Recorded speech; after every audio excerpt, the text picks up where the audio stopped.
আসসালামু আলাইকুম। আমি doctor Farhana Faruk Shimu, lecturer trauma women's nurse. আজকে আমরা অ্যাবর্শন সম্পর্কে কিছু জানবো। What is abortion? অ্যাবর্শন হচ্ছে termination of pregnancy after the viable age. Viable এজটা কি? 28 উইকস অফ প্রেগন্যান্সি, 28 সপ্তাহের আগে যদি কোনো প্রেগন্যান্সি নষ্ট হয়ে যায় বা নষ্ট করা হয়, সেটাকে আমরা ভায়াবল এজের আগে টার্মিনেশন বলছি, সেটাকে অ্যাবর্শন বলে থাকে। আচ্ছা, what are the type of abortion?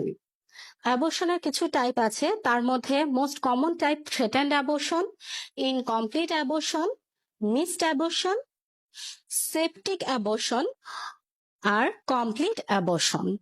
এছাড়া ইটিওলজিক্যাল ক্লাসিফিকেশন দিয়ে যদি আমরা অ্যাবর্শনকে ক্লাসিফাই করি, সেখানে আসবে স্পন্টেনিয়াস অ্যাবর্শন, যেটা নিজে নিজে অ্যাবর্শন হয়ে যাচ্ছে, যেটার উপরে আসলে কারো হাত নাই বাচ্চাটা নষ্ট হওয়ার জন্য।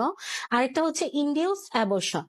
ইনডিউসড অ্যাবর্শনটা আবার দুই ভাগে বিভক্ত, একটা হচ্ছে ফর মেডিকেল বা থেরাপিউটিক পারপাস, আরেকটা ক্রিমিনাল এক্সপেক্ট, যেটা হচ্ছে যদি পেশেন্টের ভালো লক্ষ্যে অ্যাবর্শন করা হয়ে থাকে, ওইটা মেডিকেল পারপাস। আর আরেকটা হচ্ছে যে নিজের খাতিরে বাচ্চাটা নষ্ট করছে বা ক্রিমিনাল এক্সপেক্টের দিক দিয়ে হচ্ছে ক্রিমিনাল অ্যাবর্শনটা আসছে। আচ্ছা, এবার আসছে what are the causes of abortion. Abortion কি কি কারণে হয়ে থাকে? এর মধ্যে আমরা ভাগ করে বলে থাকি ম্যাটারনাল কজ আছে, ফিটাল কিছু কজের জন্য অ্যাবর্শন হয়ে থাকে। ম্যাটারনাল কজ যদি আমরা প্রথমে বলি, ম্যাটারনাল কজের মধ্যে ইউটারাইন অ্যাবনর্মালিটি, ইউটারাসে কিছু অ্যাবনর্মালিটির জন্য অ্যাবর্শন হতে পারে, যেরকম কনজেনিটাল ডিফেক্ট।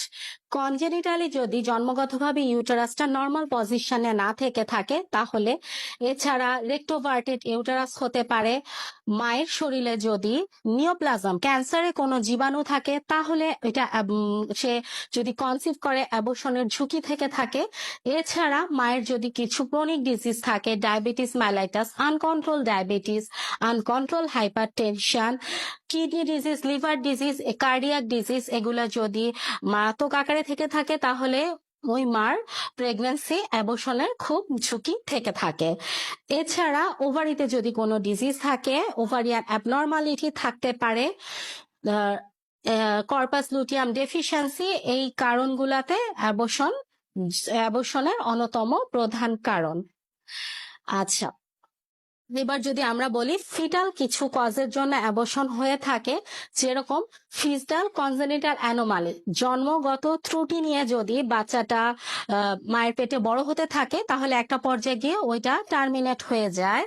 এছাড়া জেনেটিক কিছু ডিফেক্ট, ডিএনএ জিনগত কিছু ক্রোমোজোমাল কিছু ডিফেক্টের জন্য হচ্ছে সময়ের আগে, ভায়াবল এজের আগে অ্যাবর্শনটা হয়ে থাকে।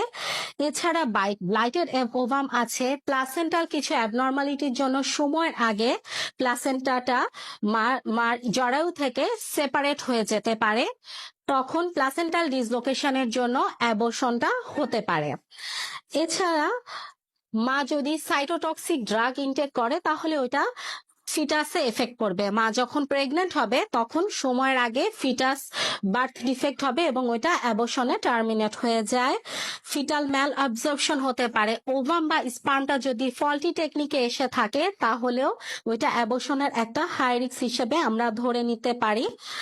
এছাড়া প্লাসেন্টা যদি ডেভেলপমেন্ট না হয়, low attachment placenta, maldevelopment of placenta, প্লাসেন্টাতে যদি ইনফেকশন হয় বা প্রেগন্যান্সিতে যদি সিফিলিস এই জাতীয় কোনো সেক্সুয়ালি ট্রান্সমিটেড ডিজিজে মা ভুগে, তাহলে ওর প্রেগন্যান্সিটাও ইনফেক্টেড হবে, তখন ওইটা অ্যাবর্শনের দিকে চলে যায়।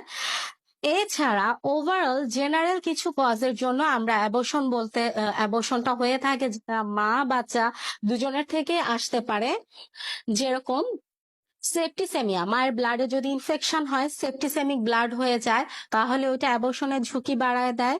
হাইপার পাইরেক্সিয়া, মায়ের কোনো কারণে টেম্পারেচার বেড়ে যায়, জ্বর আসতে থাকে বারবার, সেটা ক্রনিক ইউটিআই যদি হয়, মায়ের যদি কিছু venereal disease, rubella, syphilis, smallpox, uncomplicated diabetes mellitus, তারপরে হচ্ছে যদি আনট্রিটেড টিউবারকুলোসিস, এইগুলো ক্রনিক ডিজিজ গুলা মার থেকে থাকে যেগুলা সে ট্রিটমেন্ট হয়নি, সে অবস্থায় তার প্রেগনেন্সিটা ঝুঁকির মুখে পড়ে এবং ওই বাচ্চাটা অ্যাবর্শনের দিকে চলে যেতে পারে, ওই প্রেগনেন্সিটা অ্যাবর্শন হয়ে যায়। এছাড়া মায়ের নিউট্রিশনাল ডেফিসিয়েন্সির জন্য অ্যাবর্শন হতে পারে, যেরকম folic acid deficiency, iron, vitamin, zinc ডেফিসিয়েন্সির জন্য অনেক সময় অ্যাবর্শনের রিস্কটা বেড়ে যেয়ে থাকে। আচ্ছা, আমরা এই ক্লাসটা পর্যায়ক্রমে নিব। আজকে আমরা what is abortion, what are the types of abortion, what are the causes of abortion, কি কি কারণে অ্যাবর্শন হয়ে থাকে সেটা জানলাম। নেক্সট ক্লাসে আমরা অ্যাবর্শনের যে টাইপ গুলো আছে সেটা আমরা আলাদা আলাদা করে প্রত্যেকটা ক্লাসে জানার চেষ্টা করব। আজকে এই পর্যন্তই। Thank you.